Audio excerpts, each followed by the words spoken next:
Congratulations on purchasing your very own Tesla Model S. We at Tesla are very excited to get you on the road. Before we do that, we want to get you started on the right foot with just a couple of the car's most important functions. We'll kick things off with the Model S key.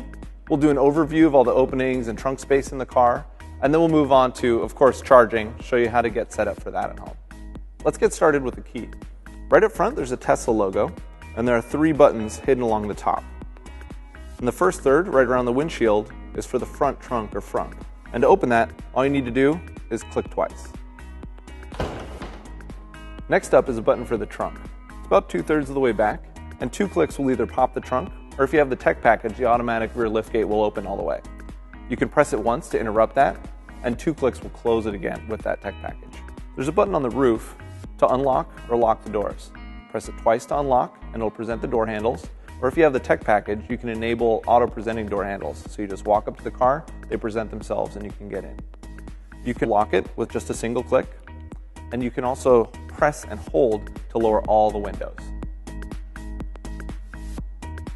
Since we opened the frunk with the key earlier, all we need to do is lift up.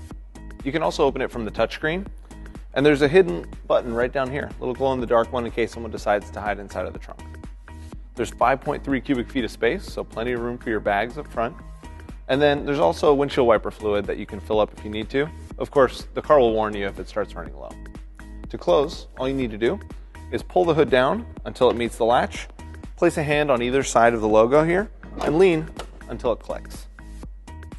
It's important that when you close the frunk, you use firm but gentle pressure. That keeps a nice even seal between the hood and the body of the car, keeping your stuff clean and dry. Let's walk around back and take a look at the trunk. There are 3 ways to open the trunk. With the key, like I just showed you, the touchscreen, and there's also this button right above the license plate. If you have the tech package, the trunk opens automatically. You also then get this button here that you can use to close the trunk or to remember a height setting. To do that, just pull the trunk down to your desired height, then press and hold the button until it beeps. At that point, it's remembered the height setting, and you can open and close it, and it'll always stop at this position. To open it all the way next time, just push it open to the full height, press and hold again to remember that setting. There's also a switch underneath here, great if you have the rear-facing kid seats, and if you have those, they actually store flat in the floor when they're folded up. If not, this becomes additional storage space. You've already got 26.3 cubic feet of space, but it's nice to have something a little bit out of the way. Your charging equipment also fits in this little cubby over here. Let's talk about that right now. All cars come with a mobile connector and an adapter for public charging stations. The mobile connector is nice and lightweight and allows you to plug into 120 or 240 volt power. This is a regular 120 volt plug. Not the fastest thing in the world, but very convenient because you'll find these all over the place. To swap adapters, just press the button right on top here, pull it apart, and then you can plug in the other adapter. Put the Tesla T right on top, slide it in place until it clicks, then we'll plug it into the wall first to get charging. Now that we're plugged into the wall, all you need to do is press this button on top here, and it'll pop the charge port open.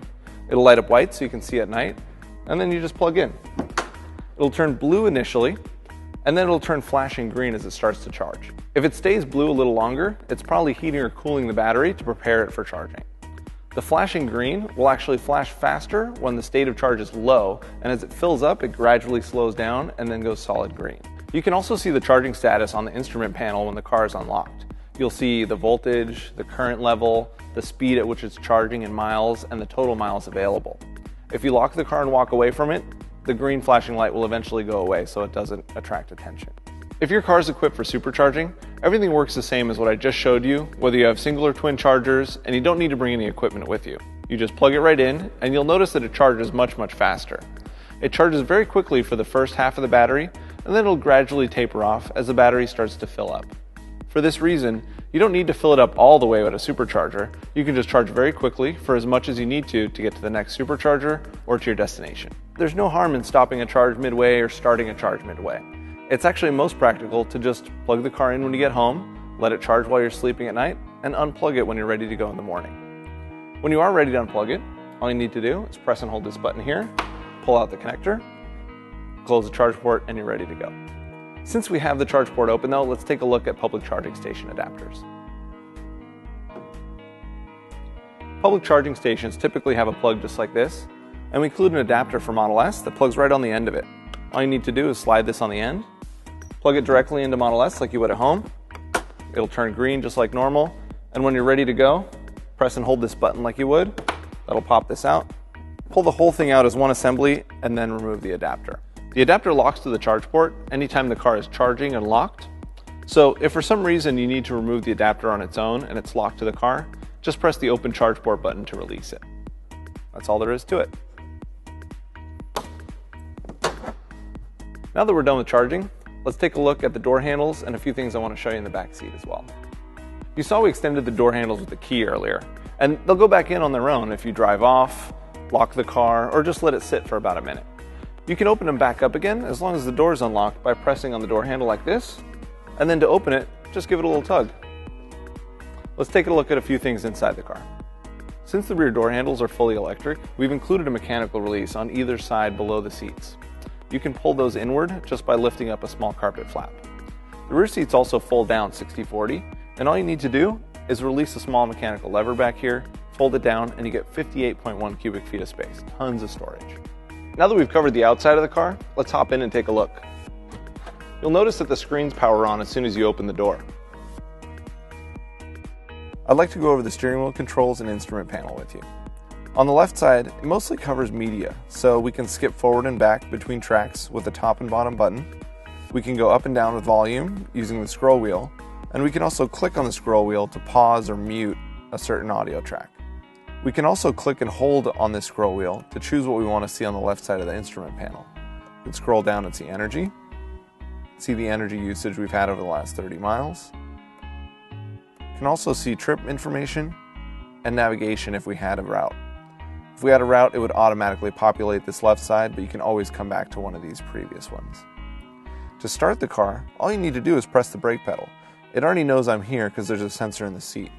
So I press the brake, it flips over the center screen, gives me some lights on top for warning lights, and then shows me my speed on the left side, again in the middle with that large 0, shows how much range I have available, and on the right side we see how much energy we've consumed instantaneously. So right now it's an orange line right around 0. As we accelerate, that orange line builds up and shows how much you're consuming. When you regenerate, when you lift off of the accelerator pedal, the car will slow down and it'll start recharging the battery, and this shows you a green line of how much is going back into that battery. You can also see what gear you're in on the bottom. So it's in park right now, but reverse or neutral would show there. The reverse neutral selector is right here. So I can press down for drive, I can press R for reverse, and just a little half click in between gives us neutral. Pressing on the end gives us park. And if I need an emergency brake while driving for whatever reason, you can just press and hold and that'll actuate the emergency brakes. On the right side, we have voice control with the top button. So I can press and hold on this and tell the car to navigate to a location. I can also ask it to play a certain track.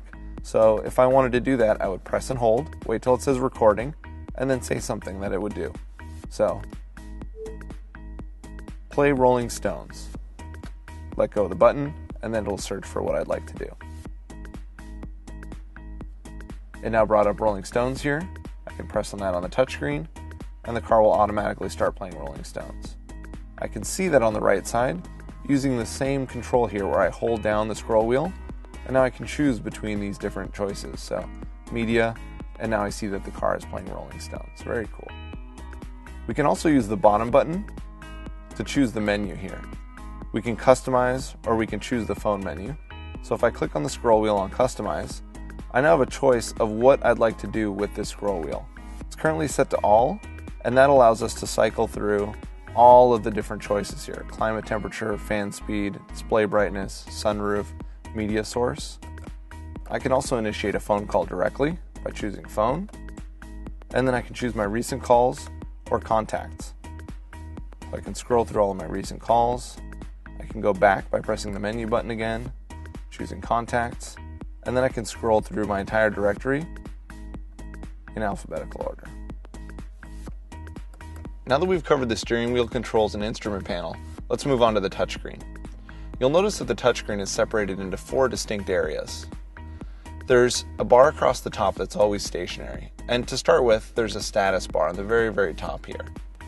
You have the temperature, you have a shortcut to the charging menu, home link, driver controls, a shortcut to what version you're looking at, the Bluetooth menu, the car's 3G signal, time, and whether the passenger airbag is on or off. Let's go through those one by one. Let's take a look at the charging menu. The charging menu shows you how many miles are available on the car, gives you a visual representation of that, allows you to choose between standard and max range mode. Standard mode is 85% of the battery's charge. This is good for day-to-day life. It's great for long-term battery life to stay away from the extreme levels of the battery. But if you're going to take a long trip the next day, it's a good idea to charge into max range mode. Max range mode charges the car to 100%. That fills it all the way. It's a little bit bad for the long-term life, but it gives you the full range of the car. And it'll stay in that mode for about 3 days unless you set it back, and it'll occasionally remind you to switch back to standard. Switching back to standard takes you back to 85% again on your next charge. The charge current is really only to override the charging current downward. The car automatically knows what to charge at, depending on what it's plugged into. The mobile connector, for instance, those adapters I showed you earlier, they'll actually automatically lower the current based on what type of plug they're plugged into. But if you need to lower it for whatever reason, you can just tap this downward a little bit and that'll lower it. You can also open the charge port directly from here with just a quick tap. Cars equipped with the tech package have HomeLink available. You can create a new HomeLink just by adding in a name, press Create HomeLink, and then the car will walk you through the instructions to set that up. You'll need your garage door opener and maybe a ladder to get to the button on your garage door opener to program it.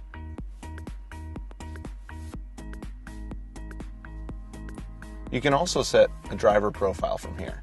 Press Driver Profile Settings, add a name, create profile, and it'll actually create that for you and allow you to adjust your seating position and then save when it's done.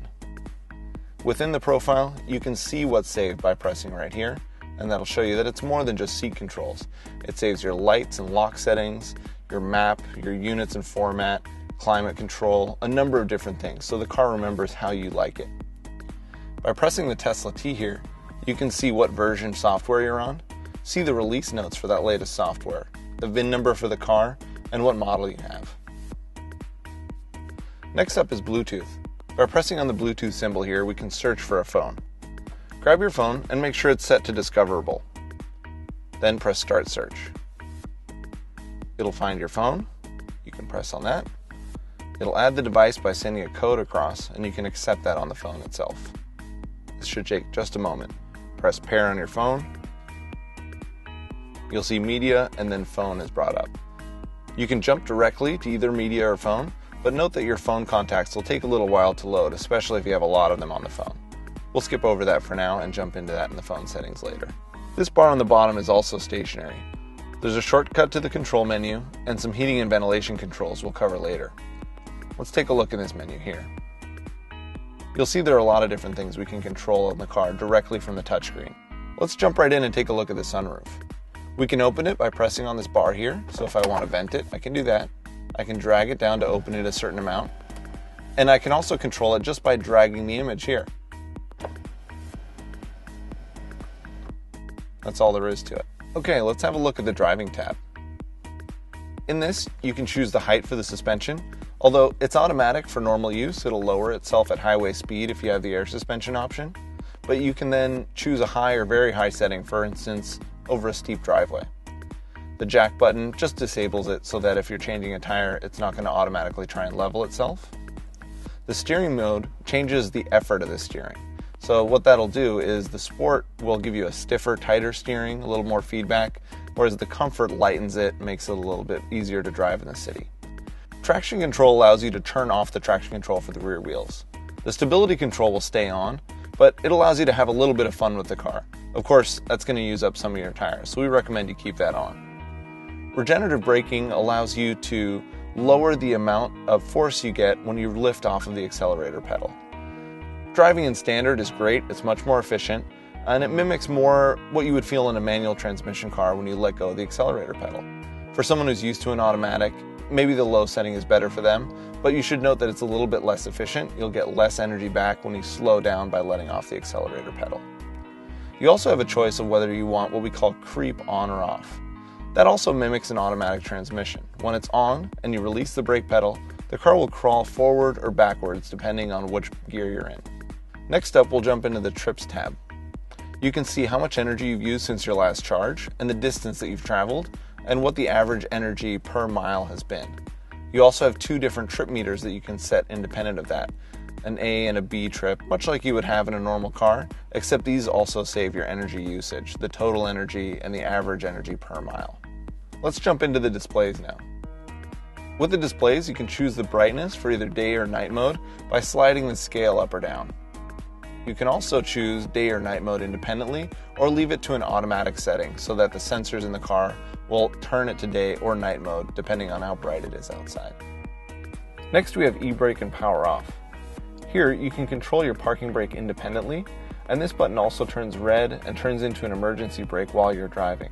But remember that the button on the gear selector for park is also your emergency brake if you just press and hold. You can also use this to turn off the parking brake to leave the car free rolling at, say, a car wash or somewhere else where you may want the car to be free rolling. To do that, press the blue button here while your foot's on the brake pedal. That will disable the parking brake, and then you can power off the car by pressing this button here. Then when you get out, it won't automatically put the car into park. The car will give you a quick warning, and then you can power off. In order to turn the car back on, all you need to do is hop in, press on the brake, or touch on the touchscreen, and then you can press here to actuate the parking brake. On the bottom, we have access to open the front or rear trunks, lock or unlock the doors, and open the charge port. On the right side, we have dome light settings. We can turn the ambient lights on or off, turn the daytime running lights on or off, the fog lights if you have those, and then you also have headlight settings, which you can just leave to auto. Remember that you always have the hazard lights on this button right here, and one of the cool things is you can actually see a representation of the lights that are on this screen directly.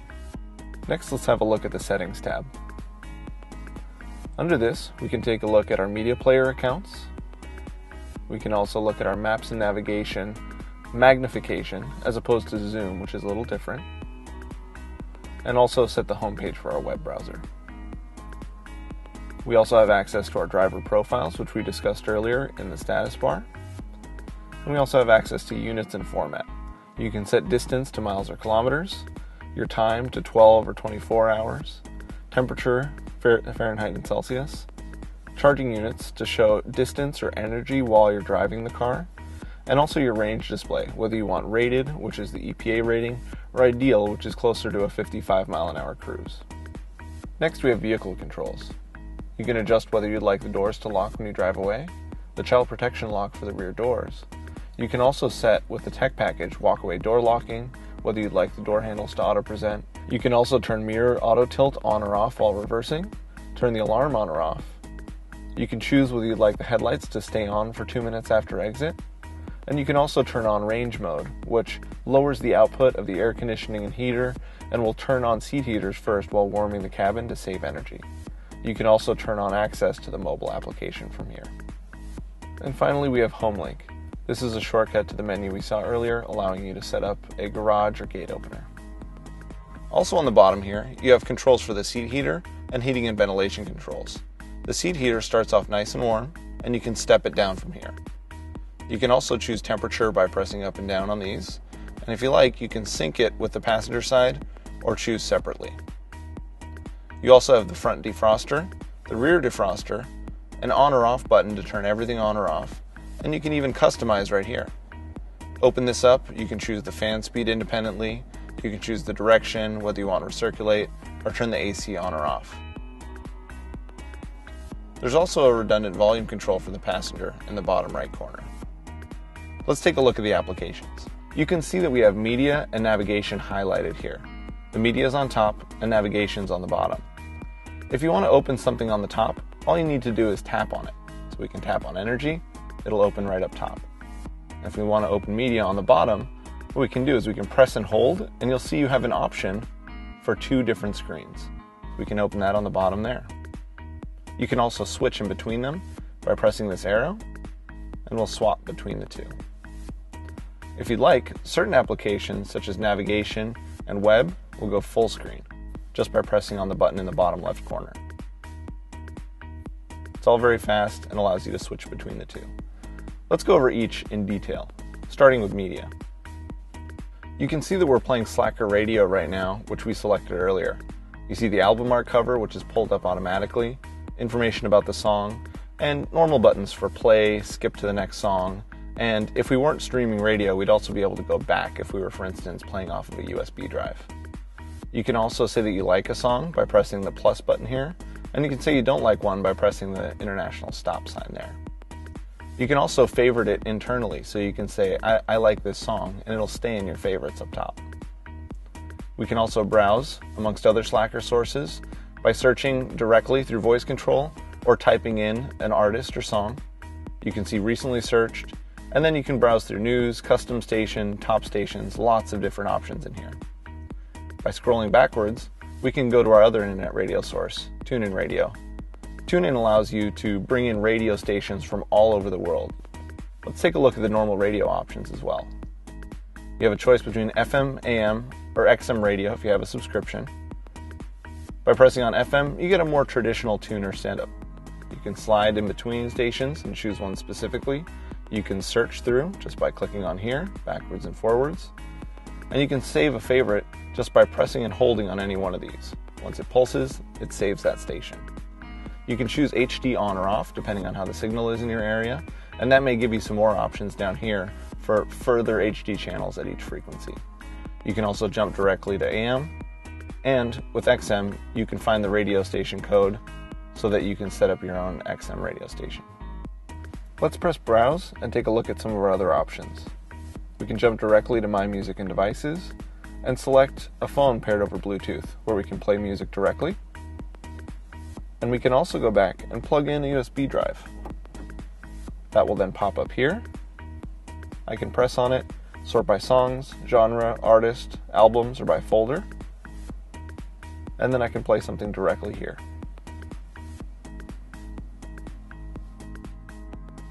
Under Favorites, we have all of our favorite radio stations, in addition to favorite tune-in stations, Slacker stations. A variety of different things can be sent to favorites, and you can have them all in one collection here. You can also see your recently played. We can see what we played today, yesterday, and even 2 weeks back. It goes quite a ways back, so if you're wondering what you listened to a week ago, it's right here. We can also jump directly to favorites and recents through these two buttons up top. You can also jump directly to your equalizer settings by pressing this button and fine-tune your settings directly. You can turn Dolby Surround on or off depending on the audio source, and you can also jump directly to fade and balance where you can concentrate the music right on the driver, and it has a smart center for 0. In addition to jumping between audio sources directly on the steering wheel controls, you can also jump between them by pressing this button here, jump directly to FM, AM, XM, TuneIn, Slacker, or whatever devices you have paired. Next up, let's take a look at the navigation. I'll switch it into the top pane again, and then in this bottom left corner, I can go full screen. The maps look great in full screen, and you have a couple of different choices. You can pinch to zoom, you can pull in to zoom in on something, get a closer view, you can switch to satellite, and you can also turn traffic on or off, whether you like seeing traffic on the roads or not. You can also zoom in and out using these buttons. You can have the car follow you on navigation by keeping this little blue target highlighted. With navigation, you can type in an address directly here, or if you have connectivity, you can just type in, say, a business, and it'll navigate you directly to the closest ones. We can also do that through voice controls. You can also see your history by pressing here, see all the recent places that you've been to, and you can also choose your recent searches. So if you're 200 miles down the road and you need a cup of coffee, all you need to do is do the recent search and it'll find one nearest you. If we choose one of these, it'll do a search for anything nearby. We want to choose one of our Tesla Motors stores, we can click on that. There's an option to navigate or call the store directly from here. If we press navigate, you then get the choice of your next turns, volume, and you can cancel. You also see how much time it'll take you, how many miles, and the approximate time you'll arrive. You can also jump directly to your final location by pressing the flag. Now let's take a look at the energy application. We'll cancel out of this, take this one out of full screen, and jump into energy on top just by tapping on it. This new energy application is great. It shows you your watt hours per mile over the course of the last 30, 15, or 5 miles, building different graphs of each level of data. You can also see your instantaneous range or your average range over that period. Lots and lots of information to tell you exactly how far you can go and how your driving has affected your actual range. Next up is the web browser.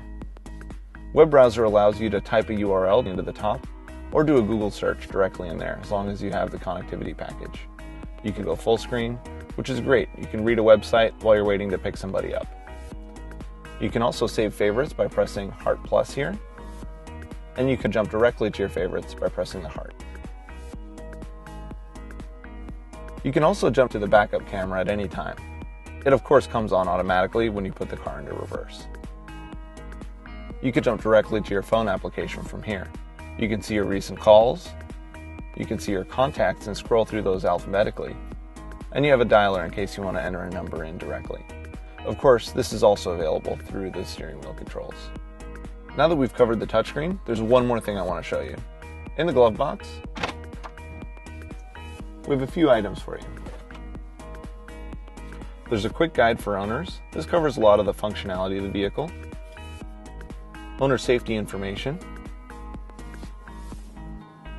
Terms of the new vehicle limited warranty. This card has a few important numbers on it. This is the number to our roadside assistance team. Program this in your phone should you ever need it. There's also a number that can connect you with our ownership experience team, which is happy to cover any questions you have about living with Model S after you've taken delivery, and our worldwide service team should you ever need anything fixed on your Model S or just to schedule your annual checkup. Next up, there's a guide for the roadside assistance team. They're trained if you call our number to tow Model S, but it's good to keep this in the car just in case. Thanks for taking the time to learn about your Model S. We at Tesla wish you many years of driving enjoyment. Have fun out there.